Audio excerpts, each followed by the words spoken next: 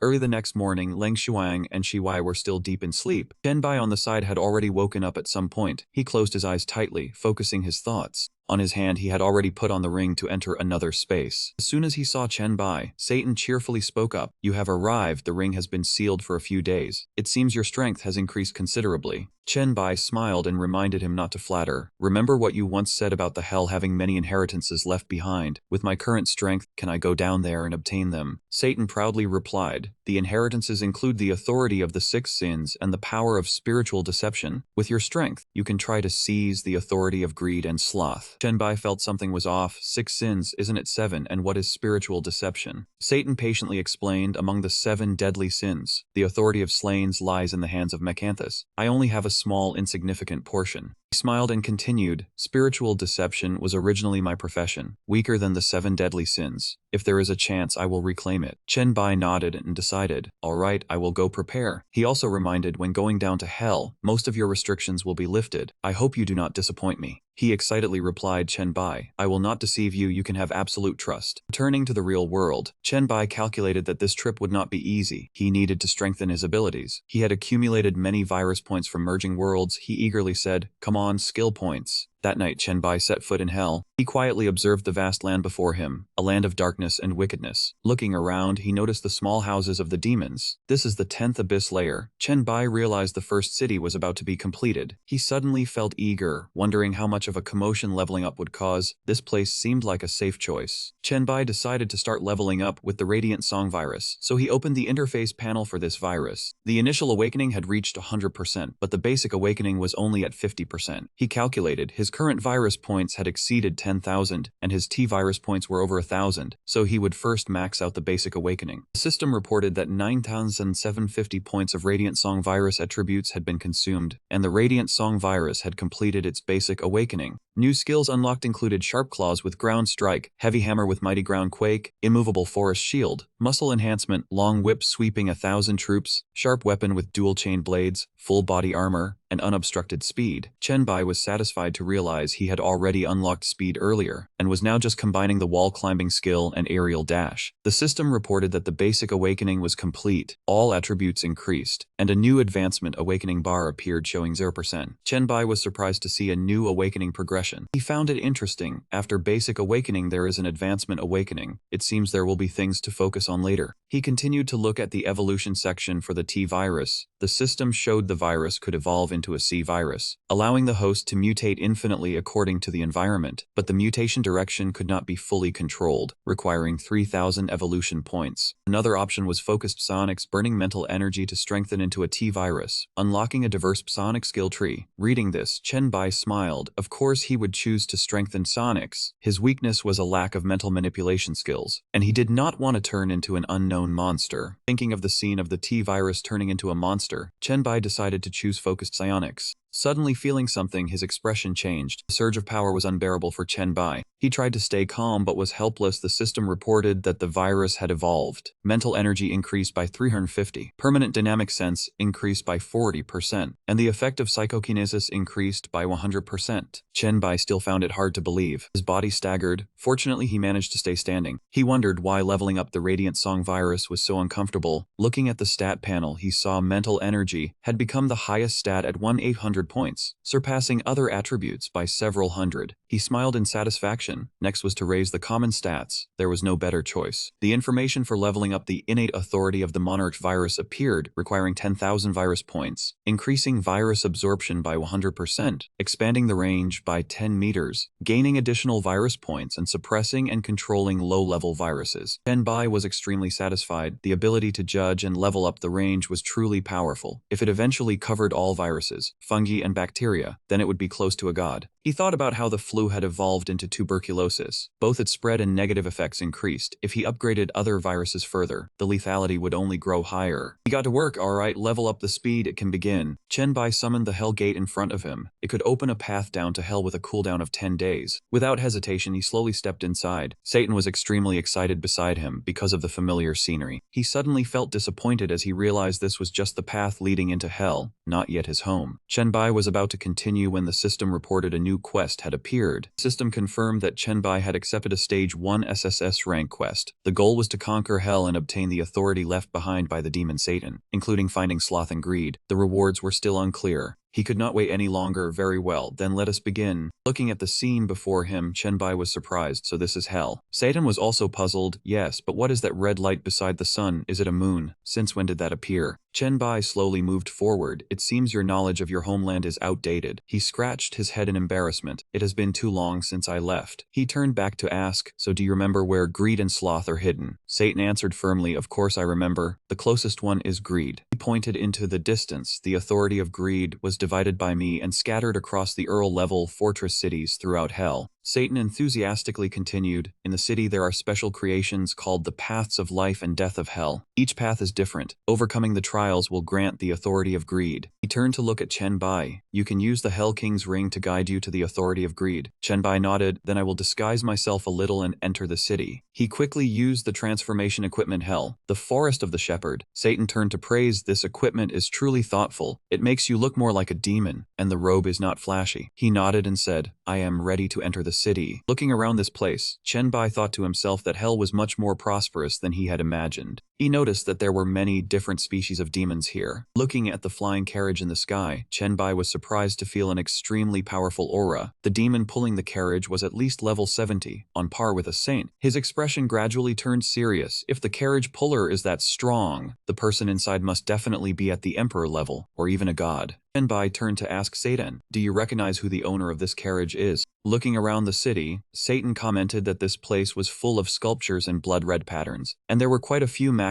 He heard this was the territory of a channel. He scratched his head in confusion. Chen Bai curiously asked, is there something wrong? Satan wondered, with Ken's current strength, the founder of the vampire clan, the faith and development of the race are quite good, but not enough to become a god. He suddenly said, but I can clearly feel divine fire and the taste of faith there. Chen Bai listened in surprise, a god. At that moment, a demon spoke up. The army of Duke Astaroth is recruiting. Anyone above level 30 can participate. Those who achieve merits will have the chance to become nobles. He enthusiastically continued, this army serves Queen Lilith. Those who achieve merits can be granted an audience with her. Satan was immensely shocked after hearing this. Astaroth is the 29th demon among the 72 demon gods, possessing deep knowledge and bizarre abilities, one of the smartest demon gods in hell. He immediately speculated, could the person in that carriage earlier be her, or is it Lilith? Chen Bai decided to use the ring to observe the space inside. He curiously asked, do you not know Queen Lilith? Satan shook his head and replied, how would I know her? I have no idea where she came from. It seemed he had already calculated the next move. Whoever she was, now they knew that the hell demon gods were slaughtering one another. He added that Japai fellow had not revealed this at all. It proved that man had hidden something from them. Satan pondered for a long while, wondering why he only said Bill Ziphap was erasing his own traces, and what the true purpose ultimately was. He questioned himself whether he should focus his attention on that Billet Butt man, and let another demon god seize the opportunity to profit. Chen Bai nodded in acknowledgement, the dignified bearing of a Hell King now gone. Satan quickly reassured him, saying that as long as the ring and Japai's soul remained, he could no longer pose a threat. He nodded slightly, signaling to discuss this matter later. For now, he would advance toward the path of life and death, seizing power along the way. Hearing this, he enthusiastically replied, understood, my lord. At the entrance to the path of life and death, a demon blocked Chen Bai's way, warning that this path was currently reserved for the wedding ceremony of Queen Lilith and absolutely could not be used. He coldly stated that if they wanted to use it, they would have to participate in the blood initiation ceremony selection. Alternatively, they could cross the Death Desert to reach Hell City. He pointed at him and asked if he understood, and if so, to get lost. Chen Bai turned around dejectedly, realizing this guard was probably around level 50 or 60, making a forced entry impossible. He thought to himself that crossing the Death Desert to reach Hell City was also an impossible feat. It seemed the only option left was to participate in the blood initiation ceremony selection. Satan suddenly spoke up to explain that blood initiation was how vampires turned other beings into their own kind. It seemed Lilith was indeed a vampire. He felt a surge of anger. This hell was originally built with demons as the supreme beings. Why was it now worshipping creatures created by vampires? Chen Bai slowly walked forward, saying they could investigate that matter later. For now, the important thing was to understand what the blood initiation ceremony was. Stepping into the main hall, Chen Bai greeted with a bright smile. Hello, beautiful fallen angel lady. Is this the place where the blood initiation ceremony takes place? She smiled and turned her head to reply, that's right, you have a peculiar aura, Sir Demon. He placed a hand on his chest, saying he was new to the city and not fully familiar with the blood initiation ceremony. The fallen angel explained that it was a grand ritual where Queen Lilith transformed denizens of hell into vampires. Those chosen could become vampires or even serve as the queen's attendants. She added that if one were chosen to be a blood angel or blood fiend, their status would rise significantly. However, the requirements were very strict. First, one must be between levels 10 and 30. He looked Chen Bai up and down, assessing him, then said, second, both your appearance and your strength must be approved by Queen Lilith. The fallen angel teased that his appearance was quite good, but his strength was still unknown. Chen Bai smiled with confidence, saying his strength was not bad either, and he was fairly certain he could secure 9/10 of the selection. She turned and announced, don't be so sure. After 2 rounds of screening, Everyone must enter the treacherous path of life and death for the final trial. Queen Lilith will personally witness it and choose the final one. Hearing this, he suddenly became interested. The hellish path of life and death was exactly what he needed. Chen Bai placed his hand on his chest, thanking the beautiful and charming angel lady. The fallen angel glanced at him and asked, "Charming, is it? Would you like to stay at my inn?" He politely declined, saying he would come after registering. Her expression shifted slightly, and she said to follow the address on this business card then.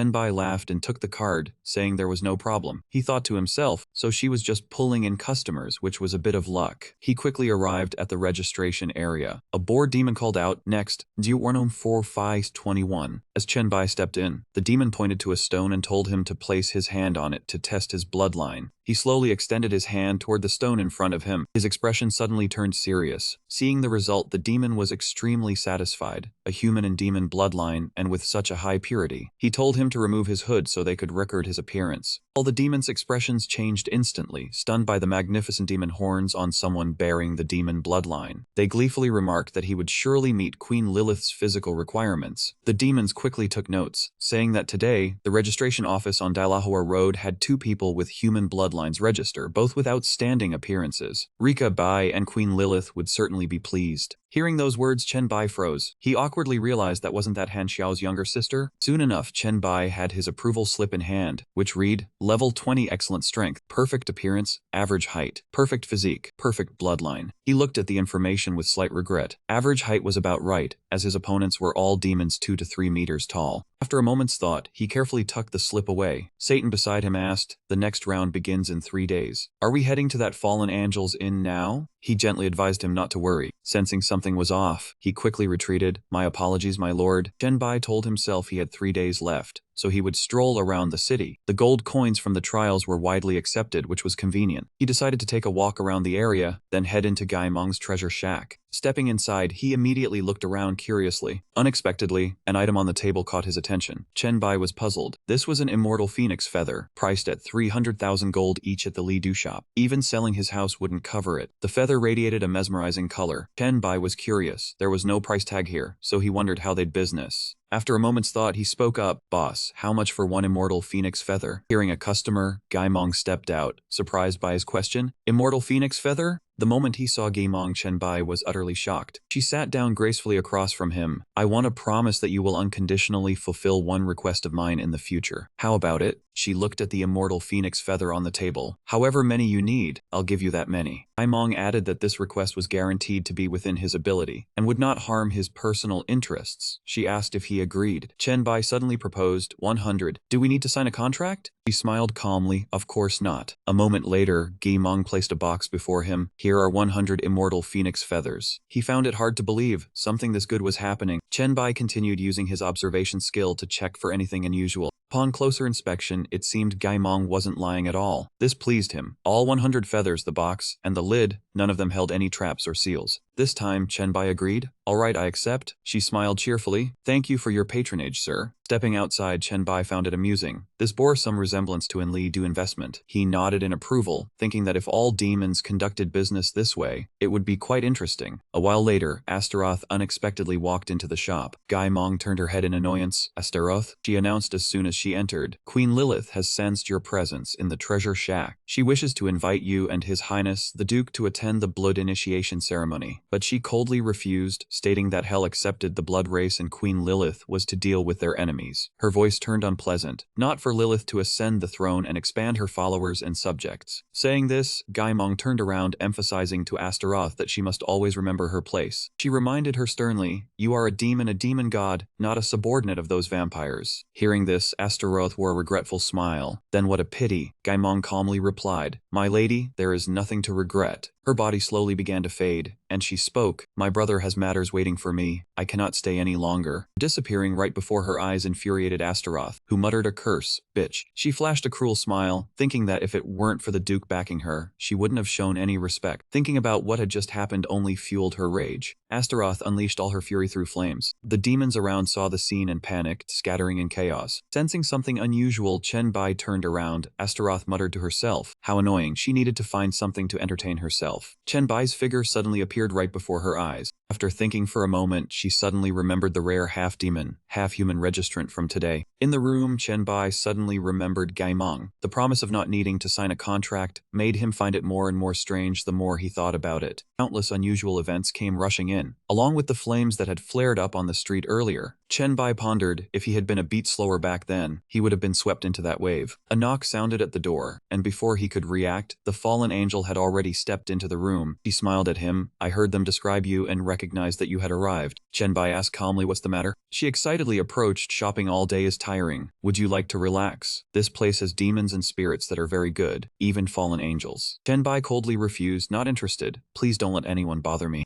Walking to the door, he tossed a few gold coins. This is for you, thanks. The fallen angel took the 3 gold coins from his hand, smiling happily. No problem, Demon Sir is truly generous. See you again. With that, the door to Chenbai's room immediately slammed shut. Astaroth's voice suddenly rang out. A polite refusal isn't bad, it makes me even more interested in you. Chenbai turned back to remind her, you weren't polite at all, entering someone's room without permission. She introduced herself, human, I am Duke Astaroth. Having me visit is an honor for you. Hearing this, Chenbai only found it amusing. An honor? She nodded and commanded, that's right, kneel and kiss my feet. Use your soul to show loyalty to this duke. Her face was full of smugness. If you serve well, you will receive countless good things. Chenbai suddenly remembered the words heroes once said, become my person, and you will have things you never imagined. Returning to reality, he let out a bitter laugh. Chenbai thought to himself, this invitation sounded exactly like heroes' words in his past life. He understood clearly, things were no longer as they were before. Not stepping onto the path of life, for now, was fine. The corner of his mouth curled up. Even if he died here, he could still be reborn thanks to the abyssal authority. His expression suddenly turned resolute. In this life he absolutely would not be a dog, only a master. Ending his thoughts, Chenbai announced loudly, I have no interest in old women. He emphasized further, get lost. Insulted severely for the first time, Astaroth was furious.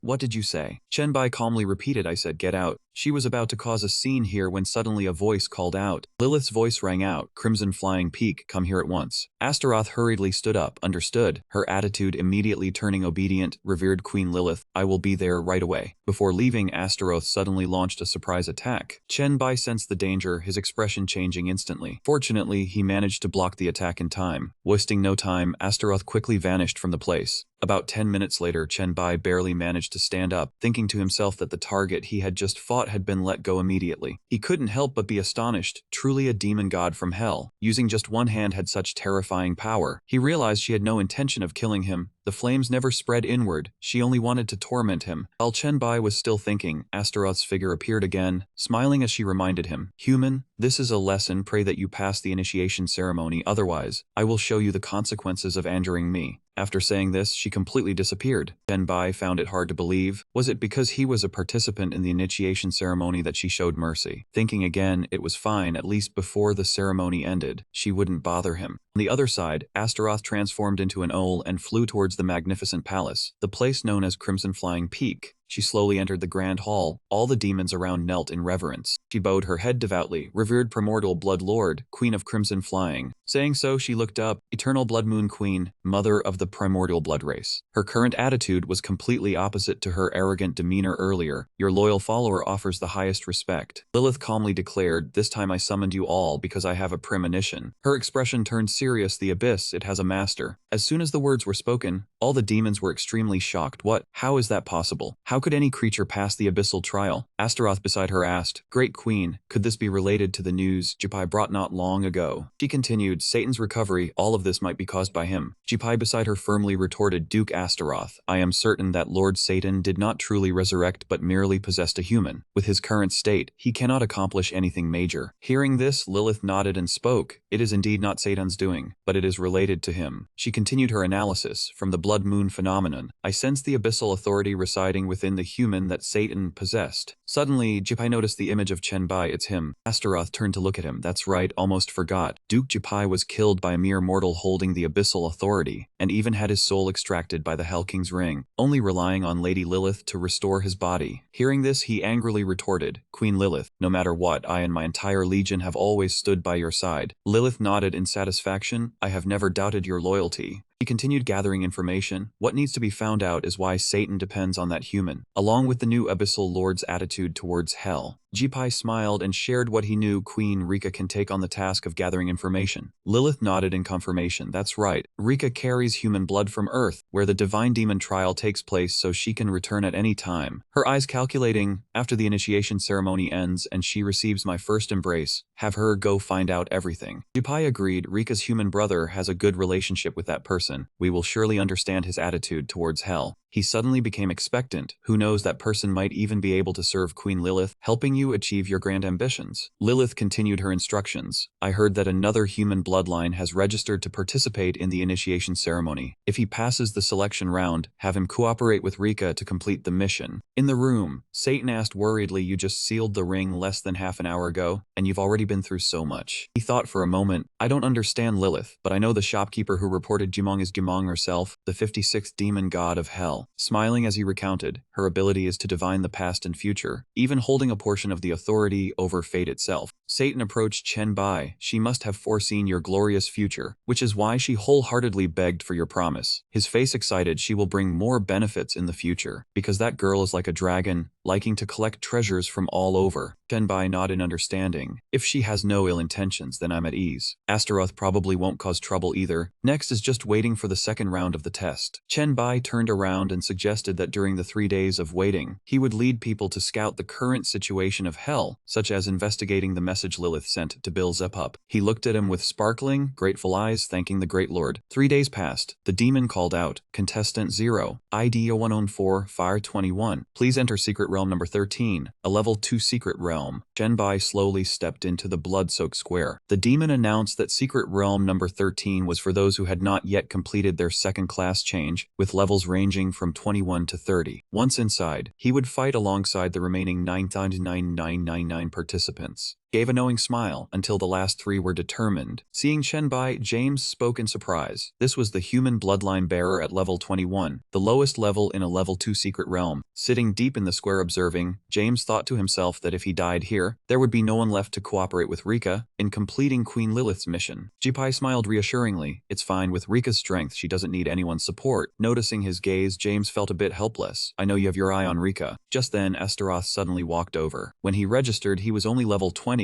but this time he leveled up thanks to the new rules. Heard he went hunting wild beasts in the outskirts. James looked up at her. Isn't he just walking to his death then? She carefully observed every move Chen Bai made, or perhaps this guy really did have some confidence. Recalling the past, Astaroth was still angry. You arrogant fool who doesn't know your place. You will pay for that arrogance. Scene change, Chen Bai thought to himself. It was a pity he couldn't enter the Secret Realm battlefield for those at level 30 class change. Just as he approached Secret Realm number 13, he hoped the bloodlines of the other contestants were advanced enough to condense an SSS level demon bloodline. He told himself he needed to find a way to gather all the contestants in one place. Satan suddenly spoke up and asked, Great Lord, didn't Agaris already hand over the SS level demon bloodline? If you bring it out, it will surely attract everyone. Chen Bai had partly guessed. The people in Hell must be watching. If discovered, it would be very troublesome. He smiled confidently. Rest assured, they only observe from outside the small world. Just cover it with a robe. If they intend to investigate further, I will warn you. Hearing Satan say this, Chen Bai felt somewhat more at ease. The notification board displayed the remaining player count in Secret Realm number 13, 9,821 people. Everything was about to begin. The numbers suddenly changed. The players dropped to 9,520. Jipai didn't understand what was happening. The number continued to drop to 9,002, and he began to worry. Astaroth's gaze turned doubtful. The number kept dropping to 8,731. He hastily stood up. What on earth was happening in Secret Realm number 13? James stared blankly at the screen. Why was the number decreasing so fast? Realizing something, Astaroth exclaimed, It's him. It turned out Chen Bai had used his abilities to take down a series of other contestants. I couldn't help but be shocked it was that human. Inside Secret Realm number 13, Chen Bai continuously swept through the contestants. It had been a long time since he had fought to his heart's content. He felt happy and refreshed. He thought to himself, not only could he quickly collect bloodlines, but he could also practice the newly unlocked skills of the Black Light Virus. He continued to activate the Heavy Hammer state, the second basic skill. When Chen Bai slammed down on the ground, his strength increased by 30%, plus a 100% smash effect. Immediately after he switched to the long whip form, speed increased by 50%, flexibility doubled with a choking effect. A moment later, the group of demons trembled, clutching their bodies. Damn it. It turned out Chenbai had used the sharp blade form, which increased his armor penetration by 100%, along with an unhealable bleeding effect. Seeing the dangerous situation, the group of demons immediately charged forward, determined to eliminate him first together. Thanks to the shield state, he reduced incoming damage by 50%, while reflecting 100% of the damage back to the enemy. The demon was utterly astonished by this sight. How was this human so powerful? The scene shifted to the match observation area. He found it hard to believe. Not only was he strong, but he also devoured bloodlines after each kill. What kind of ability was that? Astaroth laughed with great interest. Truly interesting. This is the finest toy. She told herself, no need to rush, I will subdue this boy. She turned back to announce to everyone, Secret Realm number 13 is about to end. This was the first time he had witnessed such a scene. In such a short time, the number of participants had dropped from 10,000 to less than 100. Jipai still paid no attention to Chenbai. Rika had almost finished conquering Secret Realm number 17. Go for it, Rika. Don't let some unknown brat surpass you. When the match ended, Akma appeared. Secret Realm number 17 has ended. The top 3 have been determined. Chenbai thought to himself, Secret Realm number 17 ended pretty quickly too. Akma announced to everyone, the contestants have completed the second round of trials. Please wait a moment. After all secret realms are completed, the third round of tests will be initiated immediately. Sometime later, Akma continuously announced, Secret Realms number 12, 8, and 21 have ended. The top 3 have all been revealed. Astaroth was extremely pleased. All the secret realms have finally come to an end. She smiled with excitement, you the ones with potential and loyalty. Under the Blood Moon's gaze, Queen Lilith's glory will shine upon you all. All the contestants raised their heads to look at her. Realizing something, they were amazed. The wounds have healed. That was fast. The group of demons cheered in unison, thanking Queen Lilith. Long live the Blood Moon's glory. Seeing this scene, Chenbai understood this light was definitely not simple healing. He became even more vigilant. He had a vague feeling of being watched. It seemed like there was a pair of eyes staring intently at him, which made Chenbai feel suffocated. He thought to himself, luckily he had disguised his aura before coming out, and the abyssal power was also hidden to the maximum. Chenbai observed the situation around him, hoping nothing unexpected would happen. Without wasting more time, Astaroth announced to everyone, next is the third round of the initiation ceremony, the hell path of life and death. Each person needs to step onto the hellish path of life and death to overcome the trial. She suddenly felt excited. The rewards received in the end will determine the ranking in the initiation ceremony. Now head towards the hellish path of life and death. Chenbai was extremely eager, finally stepping onto this path. A sudden voice startled him. You stay behind. He quickly recognized the voice Lilith. Chenbai's whole body instinctively trembled. He suddenly felt anxious. Damn it, he couldn't move. This power had locked down all his movements. Could it be that something had been discovered? He glanced behind him. There were also people being held back over there, looking quite human-like. A thought flashed through Chenbai's mind. Could it be Han's younger sister? Just as he guessed, the one being held back alongside him was indeed Rika. Astaroth smiled and said, Rika, I bring you a divine decree from Queen Lilith. The Queen orders you to return to the trial ground of Earth. She emphasized, your mission is to find the one who holds the abyssal power and establish a relationship with him. Do this well and Queen Lilith will not skimp on rewards. She placed her hand on her chest, Earth home. Chenbai became even more certain she was indeed Han Xiao's younger sister. Searching for the human who holds the abyssal power, they are looking for me. It seems my identity hasn't been exposed yet, so what was the purpose of keeping me here? Immediately after, Astaroth turned to look at him. As for you, your mission is to do everything you can to help and protect Rika. She also reminded him, do well, and I will forgive your previous disrespect. If not, being utterly destroyed will not be an empty threat. Chenbai nodded in compliance. Very well for Queen Lilith. He thought to himself, so that's it, this is still manageable. She tossed an item into the air. Not a bad attitude. A brat with this kind of attitude deserves a reward. On the path of life and death, this can help you make the right choice. Take it. Accepted the ring without hesitation. It was Astaroth's A-rank heart-questioning ring. Mental strength plus 110. Each use grants 100% resistance to illusion skills, restoring clarity so choices are not interrupted. Allows short distance instant teleportation. Distance depends on mental strength. Cooldown 10 minutes. Requires level over 20 and mental strength over 800. He was quite surprised. A good item. This person was really generous. Astaroth reminded them both. Queen Lilith's orders have been conveyed. Now you may proceed with the third round of testing. As soon as the two stepped forward, the admass around them bowed bowed their heads, allowing Rika and Lin to enter. Leek looked at Chenbai, who had completed the second trial faster than her, and could not help but be curious about the other's background. The demon beside her kept reminding her, and she sighed softly before leaving, she should still finish the path of life and death first. Chenbai watched her retreating figure, telling himself that perhaps it was not yet time to approach Rika. He sighed softly, deciding to deal with things after completing the path of life and death, when a notification appeared. Entering the path of life and death, be prepared, await the trial of greed. The vast space before him was the hell of life and death path, consisting of 3 directions: the path of power, the path of gold, and the path of eternity. Trantai, God Chenbai lowered his head to converse with Satan. He had already entered the hell of life and death path, and could now fulfill his promise to him. He was extremely excited. Yes, this is the treasure of greed, my great lord. You can now directly summon the authority of greed to descend, but I do not recommend so. Satan smiled and explained, because having the authority of greed, although you can obtain the treasure of greed, you may not know when it can be opened. Chenbai nodded in agreement. I understand. The treasure of greed also requires a certain level of strength to open. So you mean for me to come to this hell of life and death path first? He slowly glanced towards him, the one who had obtained those good things in the past. Satan smiled in agreement. Yes, great lord, I will introduce you to these 3 paths. He explained each place one by one. They are respectively the paths of simple, boundless wealth. Satan knew this place very well, the path of supreme power. Not only that, and the most difficult path of eternal divine authority. His face immediately turned dangerous. Although many people chose this path of eternity, with their strength, they could not obtain good things on the path of eternity. Satan continued to analyze, but the great lord is different. You will surely be able to obtain the best reward on the most difficult path. Chenbai's voice was extremely firm. Of course, isn't it? Without wasting any more time, he continued forward. The path he chose was the path of eternity. A notification appeared, entered the path of eternity. The trial of eternity has begun. The space before Chenbai was the path of eternity, an endless starry sky. After reading the system notification, he was a bit dazed. My path of eternity. He had a source of convergence path in his hand. The notification immediately changed. The abyss, the extreme yin of the universe, the source of darkness, the corresponding authority. All negative authorities originate from here, countless, accommodating all. You have possessed for yourself the path of eternity. Whether to complete the trial or not, Chenbai's expression suddenly changed. Is it completed like this? He quickly understood. No, the key point is that one path of eternity is still not over. Continue to condense another sphere in his hand. This time it was plague, the origin of life, the god of immortality, the corresponding authority. The authority of plague, life, death, destruction, pain, reproduction. The god of immortality possesses 2 paths of eternity of his own. Whether to complete the trial or not, Chenbai paid close attention to this authority. Life, being born from plague, such an authority exists. He asked himself, what am I doubting? I already thought of this when I was in the plague profession dungeon. His hand clenched tightly. Plague, viruses, they are also a form of life. A notification appeared. You have gained a deeper understanding of your profession's abilities. Your mastery over the authority of plague has increased. You have received a new profession skill. All things flourish. It can cause all bacteria and viruses within the irradiation range of the plague sun to increase their reproduction speed by 1000%, and also has the ability to evolve independently. Chenbai could not help but be surprised. This ability, quantitative change leading to qualitative change, and it can even evolve on its own. He continued to calculate, in the future when the ability is even stronger, wherever the plague sun shines, that will be the divine kingdom of viruses and plague. At this point Chenbai laughed. Interesting, what rewards can these 2 paths of eternity give? However, the path of eternity appeared unexpectedly before him. His expression suddenly changed. Wait, there is one more. Chenbai moved closer to observe more carefully. A clock of all times. Its information was displayed. Time, the field of time particles, the observer, the corresponding authority. Time, space, he who has possessed for himself 3 paths of eternity. Whether to complete the trial. Chenbai decided without hesitation to end it like this. Complete the trial. He thought to himself, taking out other things would not be worthy of being my path of eternity. A notification appeared. You have completed the trial of eternity. The reward received, the source of godhood. Chenbai hurriedly looked around. It could create a space that changed suddenly, startling him. This he knew. He observed the earth before him, the blue star. Is this the source of godhood? Feeling it was very interesting, he laughed. In the cosmic trial ground, of course there would be opportunities for godhood. Does this need a source? A light suddenly flashed, catching Chenbai's eye. He kept feeling something was wrong. What was going on? It was still continuing to penetrate deeply. When he opened his eyes again, he found himself back on the path of eternity. Chenbai was a bit dazed, not understanding what had happened. Why was he back? Satan stood behind him, smiling in response. Great Lord, your glory will make all the heavens and myriad worlds look up in awe. You are destined to become the sole master of eternity. He glanced towards him. Satan, it seems you have recovered some of your strength. Chenbai suddenly felt curious. What trick are you up to now? Hearing Chen Bai's questioning, Satan was a bit embarrassed. What trick could I possibly be up to? Great Lord, I currently have no strength at all. He continued to question. When I proposed clearing the hell of life and death path, you really had no other thoughts. He seemed to have guessed what he was thinking. We both know you understood the content of this trial. Chen Bai continued to question. Earlier when I displayed my power, you saw it, right? Satan smiled and placed his hand on his chest. Great Master, I admit I wanted to understand more about your abilities. Moreover, it was to recover a bit of my profession's strength inside the hell of life and death path. He suddenly became embarrassed. But I truly have no other thoughts, please trust me. Chen Bai turned his head back to remind him, return what you promised before. Don't worry, as long as you are honest enough, our agreement will be effective.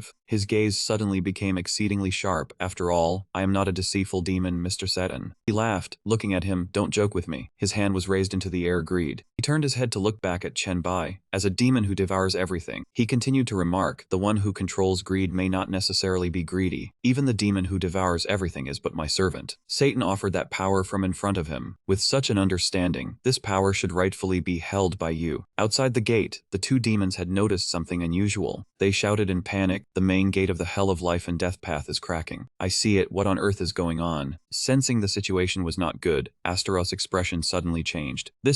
She quickly moved closer to inspect the situation. What happened? What is going on? The next scene left Astaroth bewildered. What on earth is this? The gate of the path of life and death could no longer withstand the power from within. Astaroth hurriedly raised her head and shouted, Great Queen Lilith, there is an emergency. She kept screaming. The gate of life and death in hell suddenly cracked. I don't know what happened. Such a thing has never occurred before. Faced with her question, perhaps Lilith had no answer either. Inside, Satan placed the power into Chen Bai's hand. Great Lord, this is the authority of greed. He smiled, looking at the power in his hand. Realizing something was wrong startled him. These were the desires that continuously surged into his mind, such as wealth, power, women, strength. Chen Bai quickly lost his composure. Countless voices echoed in his ears, urging him to take everything. Satan shouted urgently, begging the Lord not to be subdued. Hearing that, he gradually regained his will, roaring out, don't even think about controlling me. When the wave passed, he stood frozen, panting heavily. Looking at the glove before him, he was stunned. What is this object? Lion took it and observed information appeared. Transmute low-level creatures into gold. Level difference determines quantity. Cooldown 10 seconds. Can enter the greedy treasure vault. Consume gold to temporarily or permanently increase attributes. Receive a random item from the heavens daily. All attributes increased by 7%. Requires ownership of hell authority. Chen Bai had to admit this thing was truly terrifying. He asked Satan curiously, how does one obtain hell authority? His face was smug. My lord, greed has blinded you. With the ring of the Hell King, you meet the requirement. Satan added casually, this soul artifact is as good as in your hands. Everything exceeded expectations, making Chen Bai laugh. Thank you, I was panicking. What is the situation outside? Satan smiled and explained, the authority of greed is gone. All the life and death gates have collapsed. Soon, all participants will be expelled. Chen Bai pondered, then decided, let's leave quickly during this chaos. Outside, the explosion of the life and death gate terrified the demons. Astaroth panicked and reported to Lilith, my queen, hell's life and death gate. At that moment, Lilith had already arrived at the scene. Her expression was icy. I saw it already. Participants were teleported out, looking confused and not understanding what was happening.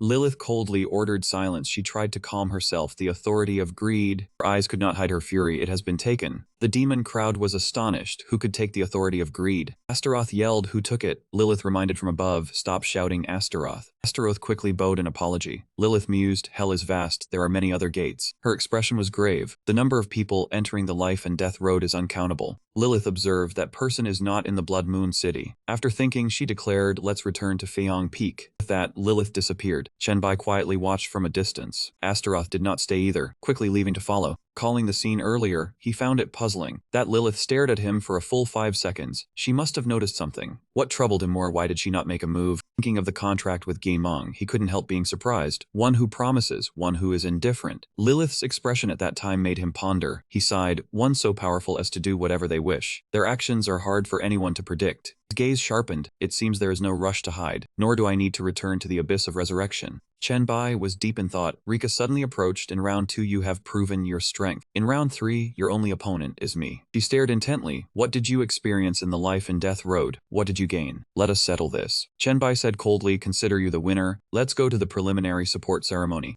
Being ignored made Rika annoyed. Hey, after thinking for a moment, Rika suddenly asked, why? System announced the quest complete. The SSS-grade demonic emperor bloodline was in hand. Chen Bai sat in the restroom, sighing in relief. Good thing I risked it in round 2. At Faihong Peak, Lilith announced, the preliminary support ceremony had an incident, but the agreement remains unchanged. Rapai, bring Rika back to Earth for the cosmic trial. Rapai smiled happily, understood. Lilith added, this matter must not be leaked. Rapai placed a hand on his chest, swearing to keep it secret. A voice suddenly rang out, Lilith, your life and death path has been destroyed, hasn't it? Bill Zapard's appearance drew everyone's attention. Lilith nodded in confirmation. He ordered, arrest everyone who entered the life and death road, interrogate them one by one. He added a reminder, come meet me at the royal palace. Hell is about to face a great upheaval. After speaking, Bill Zapard vanished without a trace. Lilith turned back. You have all heard His Majesty's orders, haven't you? Go to your work, and don't forget what I told you. The underlings quickly nodded in obedience. On the way back, Astaroth felt that everything was highly unusual. She recalled Chen Bai's face, a human over 20 levels lower daring to be disrespectful, casually slaughtering demons, and appearing right when the life and death road collapsed. He could very well be the one who took the authority. Thinking of how she once forced the deep abyss to submit, her expression shifted. Astaroth quickened her pace. If it really is him, this will be interesting.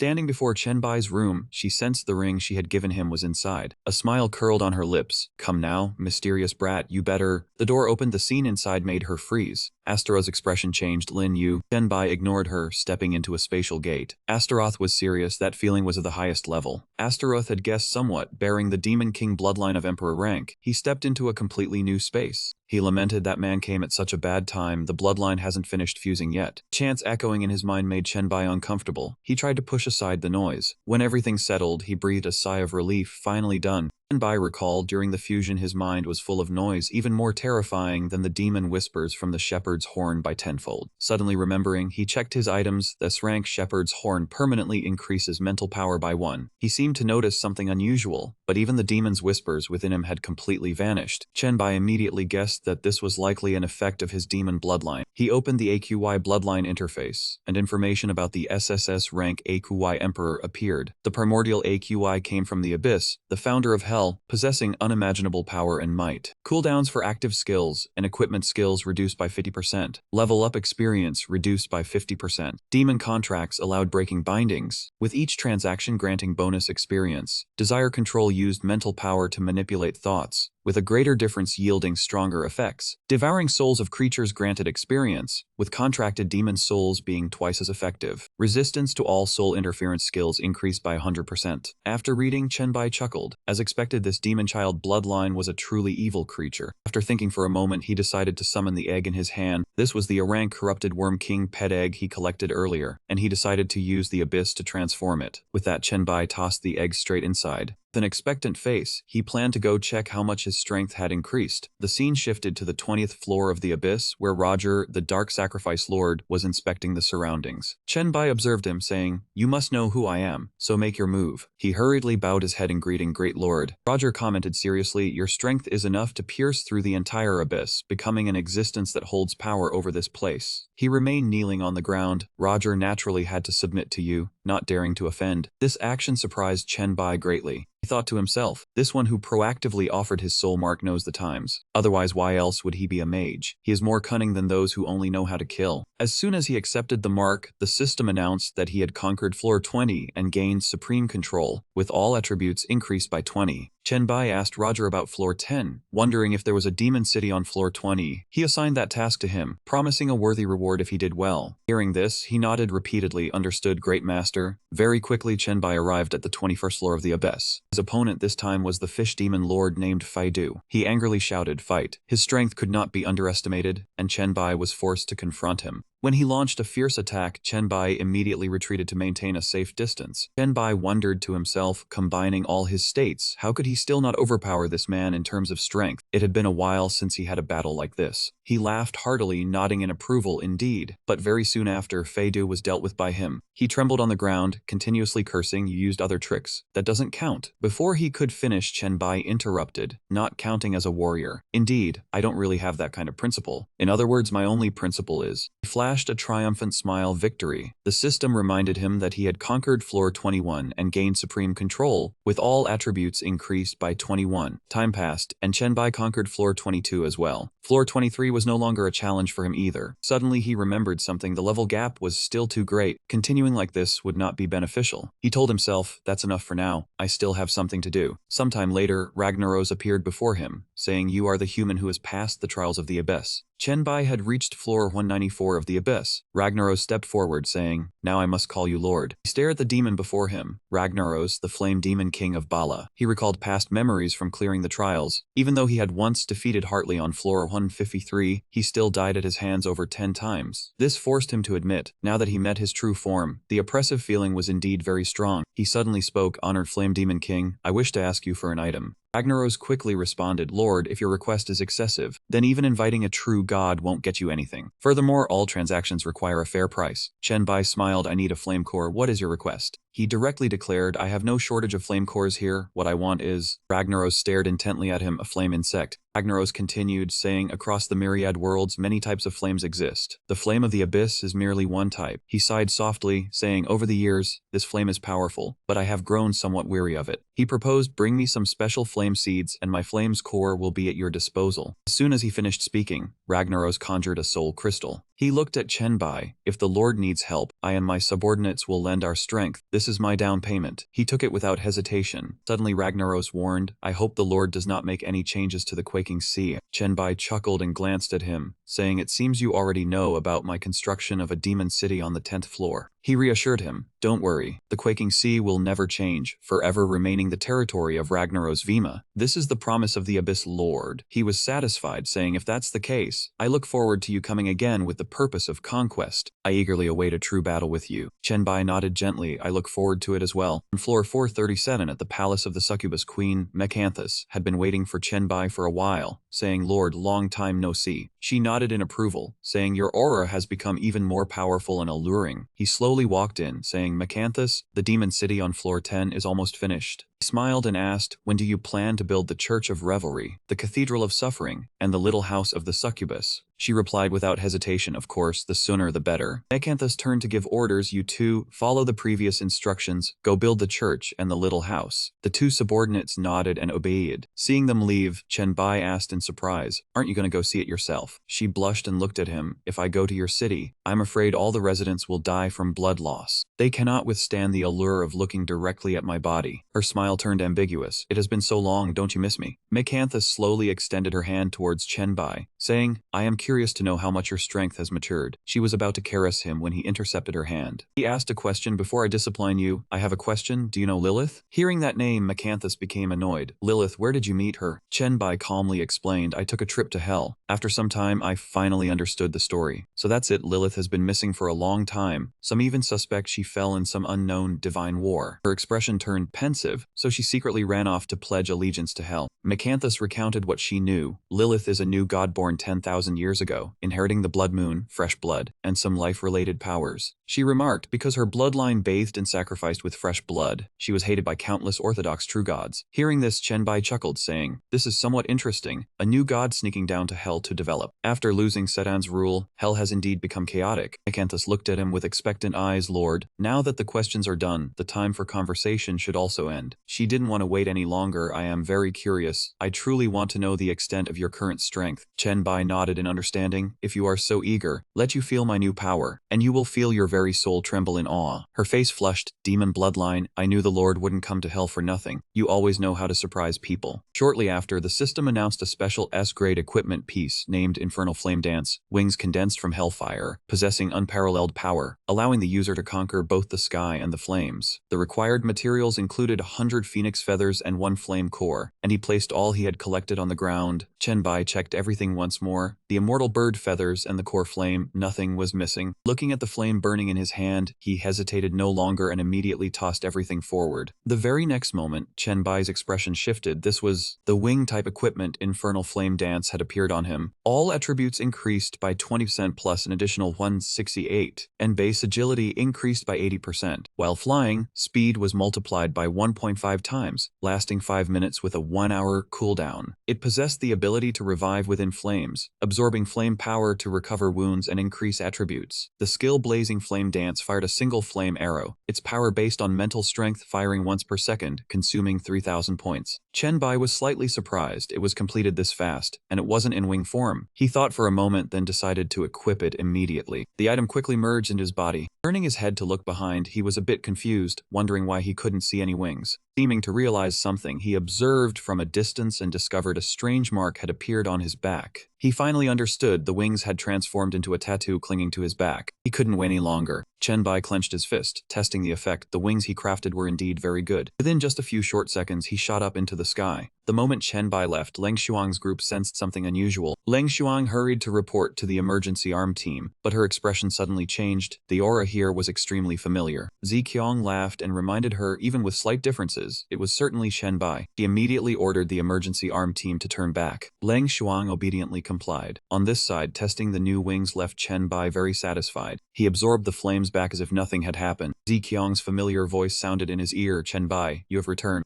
Seeing the two of them, he spoke up. I sensed that those heading here were not just the two of you. Chen Bai guessed her intention, so you had already recalled them. Zi Qiang kneeled to report. That was the emergency armed team under the Central Area Guard Force. When they sensed your aura, I ordered them back. She quickly admitted fault, apologizing for the offense against him. Wings behind Chen Bai dissipated and he waved his hand to signal. The two of you stand up and go, there is no offense here. He even praised their response measures as quite good, saying it would be a problem if no one had come. Zi Qiang seemed to remember something. Your strength has increased greatly again, causing such a stir upon your return. She continued her observation. When I was running over, just one glance from afar made me feel dizzy and disoriented. Chen Bai turned his head to comment. The two of you seem to have improved quite a bit as well. Zi Qiang laughed and recounted. Both I and Leng Shuang have reached level 16, ranking around 20th on the level leaderboard. She continued to report Nguyen Shi Wai, after acquiring the AA-grade energy gathering merchant class that you brought back from the zombie apocalypse world, has also reached level 14. Chen Bai probed further. What about the others? Have they found suitable classes? Zi Qiang thought of Lulei, a B-grade Soundmaster class, level 12. She recounted that Lulei had received the B-grade Soundmaster class in a dungeon, which allowed her talent to be utilized more effectively, and also granted the ability to use sound to influence minds, weakening enemies and strengthening allies. Not only that, Tran Kin Lingyu, from the organization he once worked for, had received a judge class. Zi Qiang showed a proud expression. Her class skills are very complex. The rules of crime and punishment have tens of thousands of clauses. However, given her background as a lawyer, she should be able to grasp it. She suddenly remembered Su Xin wanted to specialize in medicine, but still couldn't clear the hospital dungeon that held the class information. That little girl Song Ji didn't care about anything, just waiting for the day she gets the best class. Chen Bai suddenly asked, how is the situation in Chen Bai City? She reported that the city's area had now expanded to cover 1/4 of Jiang City. Zi Qiang also added, due to your influence, almost all evolutionists in E Province are gathering here. Chen Bai silently listened to her. The permanent population of Chen Bai City had reached over 100,000, and the floating population had even surpassed 300,000. She revealed an excited smile. Our Chen Bai army, prioritizing loyalty, has also reached a scale of nearly 10,000 people. He couldn't help but be surprised that many. Then you all have really worked hard. Upon hearing this, Zi Qiang complained, I was just about to talk to you about this. We sisters are all about to be exhausted. Her gaze suddenly shifted, so everyone selected a few people to help share the pressure. And so she brought Chen Bai to the villa hall. He asked, is it them? She nodded in confirmation. Yes, let me introduce them to you. Zi Qiang patiently explained each person. This is Xiao Huang and Xiao Lan who assist me. She turned her head to look behind. And this one is Fa Fe, who assists Lili. Finally, the remaining two, Fei Fei is here to help Su Xin, and Xiao Jiao is Tran Kin Lingyu's student. Everyone bowed respectfully, paying respects to Master Chen Bai. Please sign a contract with us. Xiao Huang spoke with a firm tone. We pledge our lives to ensure absolute loyalty to Chen Bai. Chen Bai was quite surprised. Are all the talents in Chen Bai City beautiful women? Zi Qiang shook her head in response. Of course not. What Leng Shuang is holding are contracts from others. There are dozens of them. She explained to him it's just that in non-emergency situations, they are not permitted to enter the core area. Zi Qiang turned to look at Chen Bai. Have you forgotten? I already said that the core area is your absolute domain. We must ensure that within the core area, you can do whatever you want, whenever and wherever you please.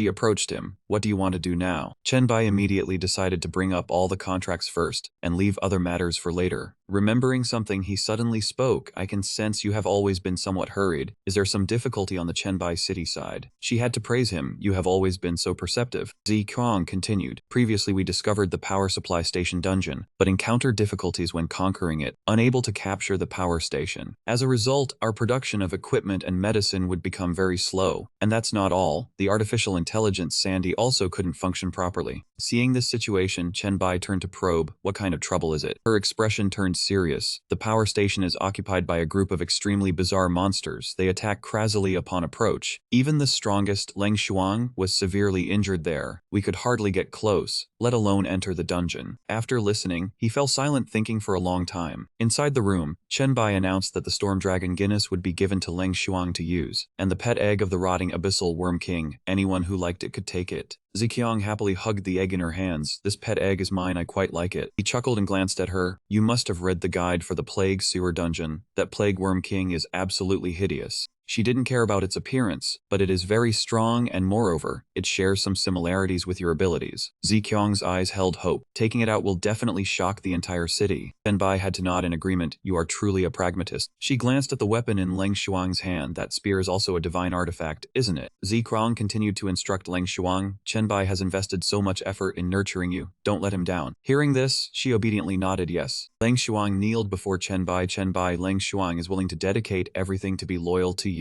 He nodded and reminded the two. Alright, I know of your loyalty, now go on and do your work. Suddenly ordered Ziqiang, have someone bring me the dungeon data for the hospital and the power station later. She obediently complied. A message from Meng Meng arrived. Master Lin, you're back. Sister Liu Hui is in trouble. Chen Bai was startled. Liu Hui is in trouble. She sent a distress message. Everyone help me. Ba Wang was confused, not knowing what was happening to Liu Hui. Feifei quickly reported that great god Liu Hui's talent was having issues. She was slowly turning into a tree. Ziqiang suddenly sent a message. I found the cause in the Myriad Gold Pavilion of Shu Mountain. After reading these lines, Chen Bai's expression turned serious. So that was it. Meng Meng continued to report. I brought the items everyone gathered and gave them to Sister Liu Hui. But there is still a lot missing, Zheng Xu advised. There is something that can save Liu Hui. Everyone hurry and farm for it. Lian Jian sent a message. Big brother Chen Bai, are you there? We really have no other choice. Chen Bai remained calm. The incident began when Liu Hui gradually turned into a tree, so she asked for help in the group chat. He suddenly remembered Lian Jian, then Lian Jian found the cause of Liu Hui turning into a tree at Shu Mountain. Things were getting complicated because Liu Hui's physique far surpassed her talent. Her wood elemental body talent took the dominant position, while the yin qi soul was completely suppressed. Chen Bai looked at the screen. Then everyone in the group urgently gathered many items to increase Liu Hui's mental strength. But Liu Hui had completely transformed into a tree. This made everyone very worried. Liu Wang immediately went to Feng Tian to coordinate with Meng Meng in using the items she gave Liu Hui within the Meng Meng realm. The situation did not stop there, but Liu Hui's talent caused her physique to increase simultaneously every time her mental strength was raised. Chen Bai's expression turned serious. After turning into a tree and taking root, her physique stats increased greatly every day. The items gathered by the group were completely insufficient. Fortunately, Zhengxu discovered a monster at Shu Mountain that could drop Soul Bull, greatly increasing mental strength and stabilizing the soul. Unfortunately, the drop rate was too low. The whole group farmed but could not get many. Lian Jian dejectedly complained. Damn it, the drop rate is really too low. Chen Bai understood everything now. This time there truly was no other way. Lightning Lian Xian and Meng Meng had to ask me for help. He gradually understood everything. When Liu Hui showed me her talent, I already had a judgment. Now I can confirm it 100%. In the previous life within Feng Tian City, the Myriad Wood Ghost Mother was her. Soon he arrived at Shu Mountain before the Demon Ceiling Tower. Chen Bai said to himself, the monster-dropping Soul Bull is the soul-devouring beast on the second floor of the Demon Ceiling Tower. I might as well go help her farm some after all. I did tell her before to increase her physique. Perhaps that also accelerated her transformation into the Myriad Wood Ghost Mother. He calmly put on his gloves. The drop rate is low, but I have quite a few items that increase drop rates. Before Chen Bai was the soul-devouring beast, average level 26, possessing a skill that deprives people of their 5 senses and a skill that erases mental strength. When in a party, one must be careful as teammates can be temporarily controlled by it. He looked at the creature before him. Zhengxu had introduced this type of monster in the group. He smiled and declared, we can't let it use its skills. The moment he finished speaking, Chen Bai charged forward to attack the soul-devouring beast. He sent a message to the group, I'm farming now. How many soul bulls does Liu Hui need? Zhengxu sent a message, I calculated she needs 120 to wake up, then redistribute her talents from scratch. Ba Wang continued to send a message, Chen Bai has been farming for a while now, right? And he already has 3, he explained. Just got here, 1 monster dropped 3. If it's 100, it will be quick. Meng Meng was overjoyed, master is so amazing, I increased the drop rate several times in the Meng Meng realm, and still needed 10 monsters to drop 1. Lianjian also found it very surprising, it took 76 monsters to drop 1. I don't want to talk to you lucky people, Ziqiang was not very lucky either, 52 monsters to drop 1. I also don't want to talk to you lucky people. Han Xiao immediately added, I got 1 in 5 monsters, I must be the boss. Liu Wang immediately retorted, then what about you farming over 200 monsters without a single drop? He was a bit at a loss for words, brother Liu, don't ruin it. Thinking for a moment, Chen Bai decided, I'll just farm here for a while longer. Soul pearls can also be exchanged for contribution tokens and demon bloodlines. He smiled and said to himself, these are all good things. 2 hours later in the Meng Meng realm world of Fengtian City, Meng Meng happily ran over sister Liu Hui. My master helped you, she was very surprised, Chen Bai. You came personally. Thank you. He approached to observe the situation. Looking at your current state, your mental strength must be severely suppressed. Chen Bai handed the bag to her. These are soul bowls, use them quickly.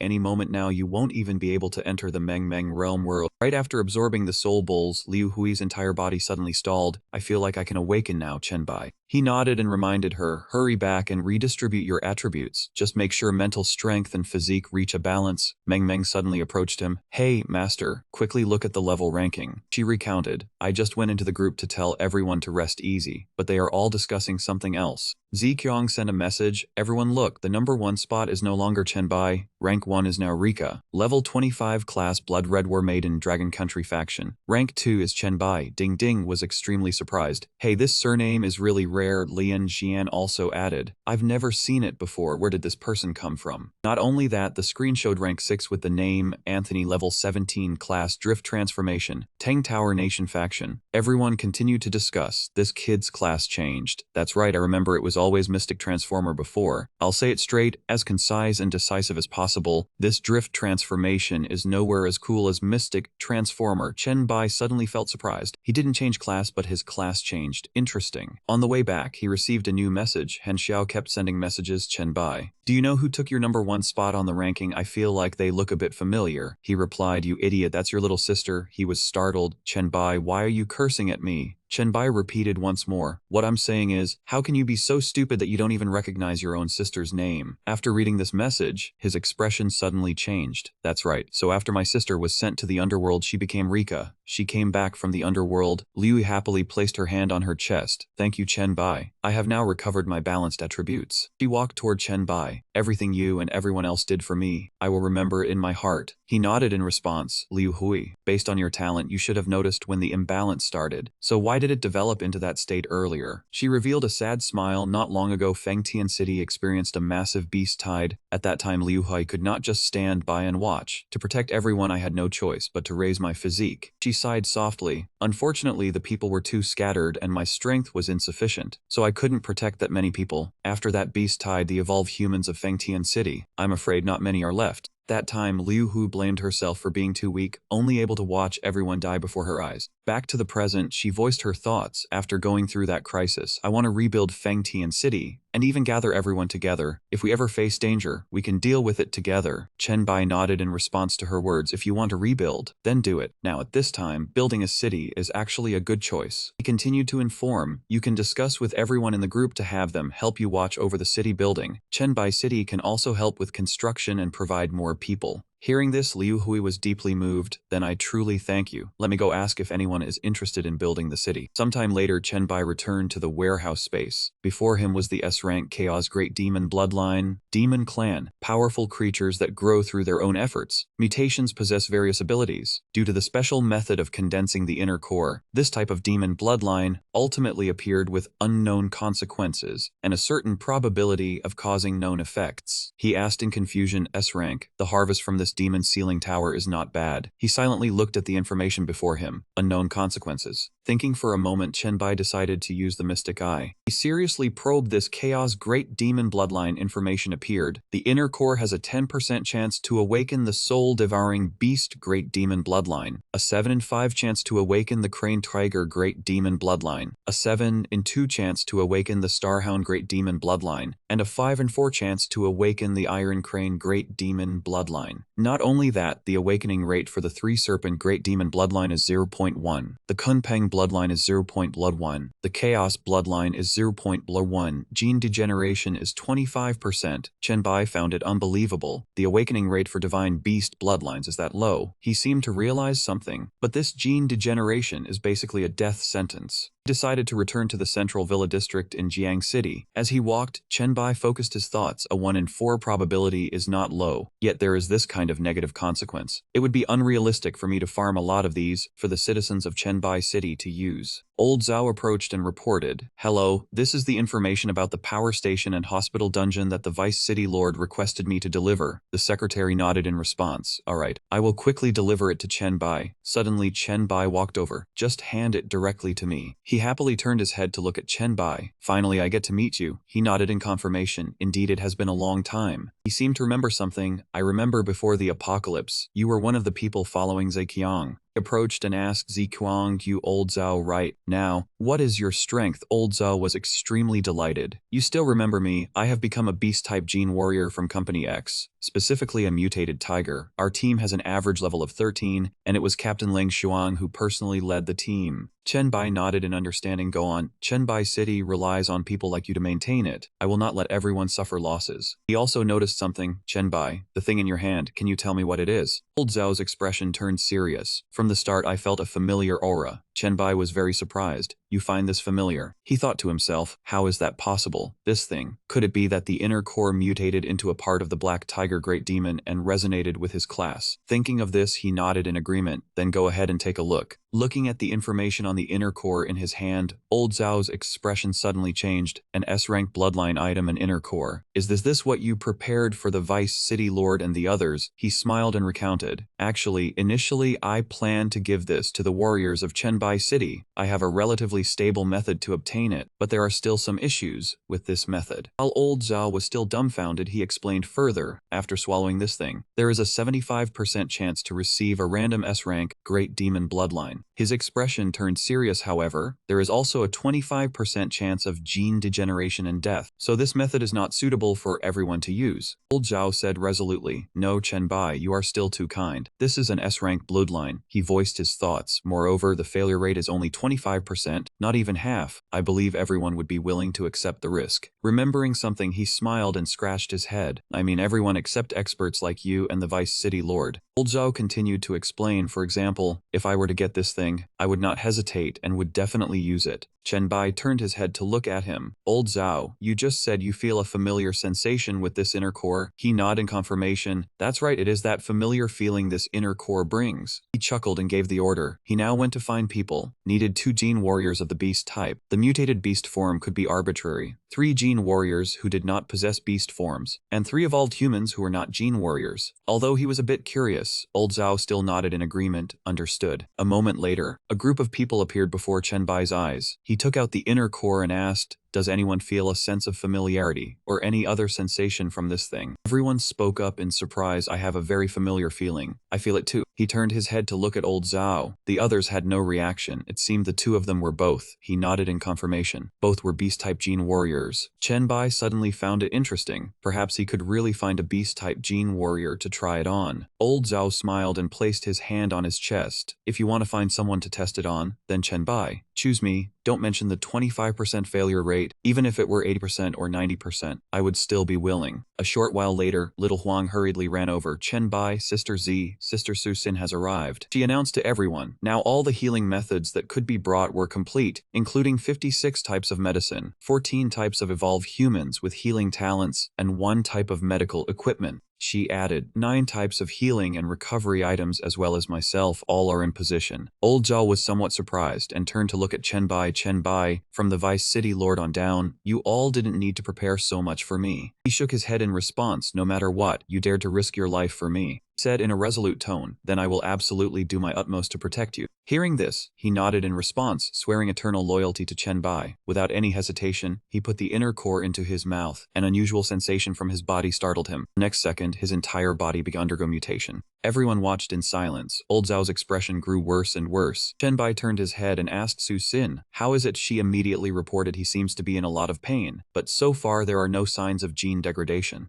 Old Zhao's power became more and more terrifying. After 10 minutes, Chen Bai smiled and announced, congratulations, you have received S-rank bloodline. Old Zhao was taken to a rest room. He was extremely surprised. Chen Bai, the Vice City Lord, Ziqiang suddenly spoke up. Share your bloodline abilities with us so we can see. He nodded in agreement without hesitation. Yes, Chen Bai, Vice City Lord. The information about the S-rank Black Tiger aberrant bloodline appeared before everyone's eyes. All might, intimidation type abilities, or skill effects increased by 100%, might ability, intimidation, or resistance skills increased by 100%, speed and inherent strength permanently elevated. Bloodline skill, King of all beasts, activates might to reduce beast type abilities, has a certain chance to force submission. Aiding the enemy, can be used after killing a living being. Allows control of the soul, lasts for 15 days. Tiger King's true form, transforms into true form, passive flesh and blood. Under the Tiger King's true form state, can devour flesh and blood to recover wounds and enhance strength. Inner core art, relies on killing, devouring, or upgrading to strengthen the inner core. Each breakthrough uses bloodline power to elevate it a step further. Old Zhao smiled and announced to the two of them, please take a look. Ziqiang also had to praise in surprise. This bloodline is so strong, more formidable than I imagined, worthy of being a bloodline obtained by risking one's life. He chuckled and announced, Chen Bai, my profession has also changed. Now he had become an A-rank beast-type gene warrior. The gene type was Black Tiger. When leveling up, speed and strength growth +10 physique, and evenly distributed attributes +8. He revealed an excited smile. I've leveled up from B rank to A rank. Chen Bai nodded in satisfaction. Interesting, gene warriors and demon race bloodlines are indeed related, just that it's not yet certain whether this connection reduces the mortality rate. Old Zhao suddenly remembered something. I feel that after taking the inner core, there was a notification. At that time, the system warned that it had begun merging the bloodline. The user already possessed a tiger race bloodline gene. The chance of becoming a black tiger aberrant bloodline increased. The chances of other outcomes decreased. Old Zhao sighed softly. It's just that at the time, the pain was so intense that I couldn't report it immediately. He smiled excitedly. Although it doesn't eliminate the other chances, the probability of gene degradation is definitely lowered. Hearing this, Ziqiang nodded. If the mortality rate is low enough, we can make use of this type of inner core. Now we have several gene warrior teams. If we can evolve them into an aberrant army, that would truly be domineering and rampant. After thinking for a moment, Chen Bai made a decision. I will find time to collect more S-rank inner cores. Let's try it with 10 people first. If none of the 10 die, then I agree to build the Great Demon Army. Just as he finished speaking, he summoned a piece of tiger-striped soft armor. He smiled and announced, when you transformed earlier, your equipment was all ruined. This tiger-striped soft armor is a gift for you. Old Zhao was surprised and reached out to accept the gift. B-rank equipment. He was bewildered and turned his head to look at Chen Bai. Chen Bai, you directly interrupted him. This thing suits you. No one else can use it. And you also want to know how much your current strength has increased, right? Ding ding. Stop dawdling here. Hearing this, he happily nodded in agreement. Yes. A moment later, Ziqiang reminded him, Chen Bai, it's getting late. Everyone is waiting for you at the villa. Chen Bai turned his head and replied, what do you mean it's late? The sky is still bright. She chuckled and explained, you are always out and about. It's been a long time since you last came back. Everyone truly misses you. She even recounted earlier when Su Xin led the healing team away. She secretly asked me if you were coming back. Hearing this, he chuckled. No, tell everyone at the villa to rest first. I plan to go check on the power supply. Ziqiang understood Chen Bai's intention. So urgent. It seems you will stay for exactly 1 day this time before leaving, right? Earlier I was reviewing the documents, and there are quite a few places in the city you built that require electricity. He nodded and recounted. And I also removed many pieces of Company X equipment since the world merger. Remembering something, he turned his head and teased, or are you all about to run out of power? Want me to continue charging your batteries for you? Ziqiang smiled and explained, the most important public matter and the most important private matter are both the most important important matters. Her face suddenly flushed. No matter what you choose, I will be happy. Chenbai nodded and turned to walk away. Your answer is truly flawless. Rest assured, I will be back soon. She waved her hand in farewell. Be careful. Very quickly he flew up into the sky above Chenbai City to observe everything. He smiled and said to himself, this must be the place. Chenbai continued to approach the power substation to observe more closely. The sudden appearance of electrical energy in the sky startled him. He frantically turned his head to look behind him. Oh no, no time to dodge. The next second, the electrical energy slammed straight into Chenbai's body. The sudden powerful strike of the electric soul caused Chenbai to fall to the ground. Fortunately, he managed to land safely in time. As soon as he used his eye of truth to observe, he discovered the problem. So this is the monster occupying the power plant that Zikyong mentioned. The information for the level 22 electric soul appeared. It is a special being born under special conditions from the residual electrical energy of the earth and the souls of the dead within a magnetic field. Skills: electrostatic field, electron storm, thunderbolt flash, electrical energy storage, electrical head, electric shock growth. Reading up to this point, Chenbai chuckled excitedly. Interesting, the plague soul of the water pipes was a similar type of being. At the same time, the shepherd soul of the Hell's Call appeared right above his head. The shepherd skill allows control of beings with spiritual power than one's own. The effect is determined by the difference between the user's spiritual power and the target's attributes. The entire electric body was pushed back. Encountering such a powerful person for the first time caused its whole body to tremble in fear. Chenbai smiled and called out, "Come here, little one, let me see your skills." Its skills were not at all ordinary: immunity to electrical damage and gaining enhanced experience attributes when in contact with electrical energy, can store absorbed electrical energy within its body, increasing all attributes based on the amount of stored electrical energy, can supply power to any electrical device. Chenbai turned his head to look at the electric soul.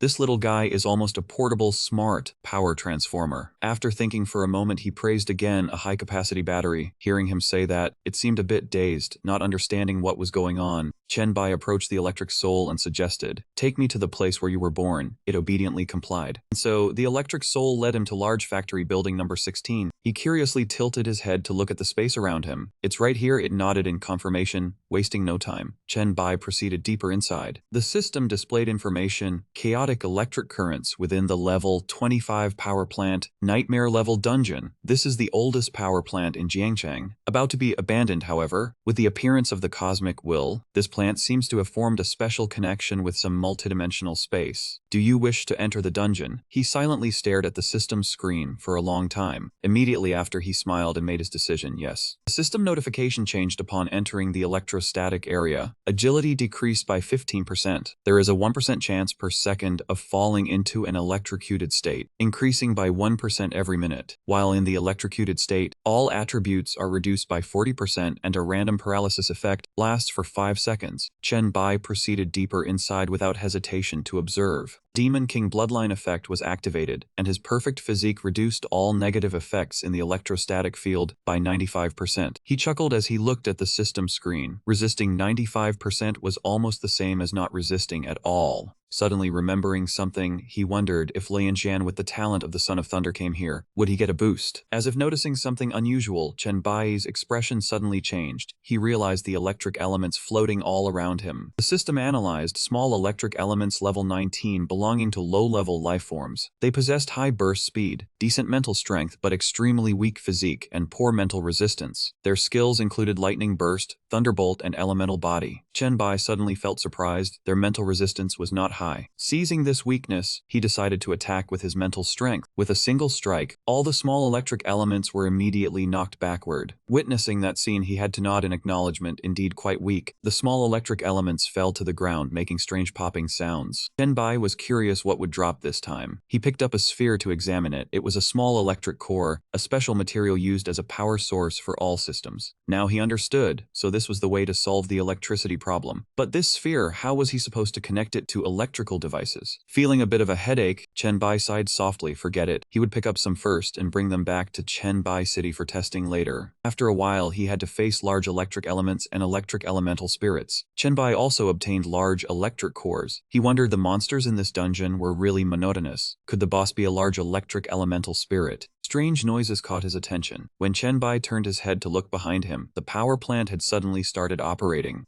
Driven by curiosity, he decided to use his insight eye to observe the situation. What was this? Before his eyes was the abandoned generator mech warrior level 28. Its massive form made Chen Bai quite surprised. Information appeared. A special mutation gave the forgotten generator a new chance. The electric core gave it life, granted it power, allowed it to evolve into a special form, activating the technology inside the storage bunker. Reading this, he laughed in excitement. A generator? Was this guy planning to generate electricity for him? Without wasting time, the mech warrior charged forward to attack, and Chen Bai was already ready and on guard. Decisively used its magnetic force fist for a preemptive strike. But perhaps it was no match for Chen Bai. He easily blocked it. He was even preparing to counter. Your 5 punches lack power. Now it is your turn to take my punch. Not giving it time to react, Chen Bai unleashed a ferocious punch. In just one move, its entire body shattered into pieces. He smiled confidently and declared done. Looking at the gloves he was equipped with, Chen Bai was extremely satisfied. Ever since the golden hand of the Demon King boosted drop rates, everything had been different. Looking at the items on the ground, he calmly counted a map, a scroll, and also, his expression suddenly changed, an equipment activation card. Chen Bai stepped closer and picked up the card. After the trial descended, most equipment had stopped working and could not be restored. This reward made him very satisfied. When residents cleaned up equipment or were inside dungeons, the chance of obtaining an activation card was extremely low. The power supply station activation card was incredibly valuable. Information appeared. Jiang Cheng integrated large-scale Feng Shui power supply station, special S-rank item, allows adding a station to the city and operating normally. Chen Bai nodded in approval. These two were also good items. In his hands he held a Thunder-type combat mech suit, a blueprint for crafting full-body special armor. Required a top-level A-class Thunder core, 10 tons of refined steel, 10 kilograms of purple iron. Wearing the full-body mech was clearly inconvenient, making most other types of armor unusable, but the effects more than compensated for this drawback. The other item was a teleportation scroll to the Myriad Thunder Lake, a special item, a consumable, could teleport to the Myriad Thunder Lake in the lightning elemental realm, a place containing countless creatures and even rulers of semi-divine level, the top thunder gods. The risk was extremely high, with 10 uses remaining. Chen Bai sighed softly. It was a pity he did not have many places to use it. A notification appeared, dungeon complete, now leaving. Not long after, at the power plant, Zi Qiang stepped forward to remind. Little Huang is leading the audit team to catalog the machinery and compile statistical data. She obediently complied, understood, Deputy City Lord. Thinking for a moment, she continued giving orders. City Defense Teams 4 and 6, quickly locate and eliminate the monsters and all dangers inside the power plant. Turning to the remaining group, the technical team, find a way to connect all power sources to the main control station of Jiangcheng.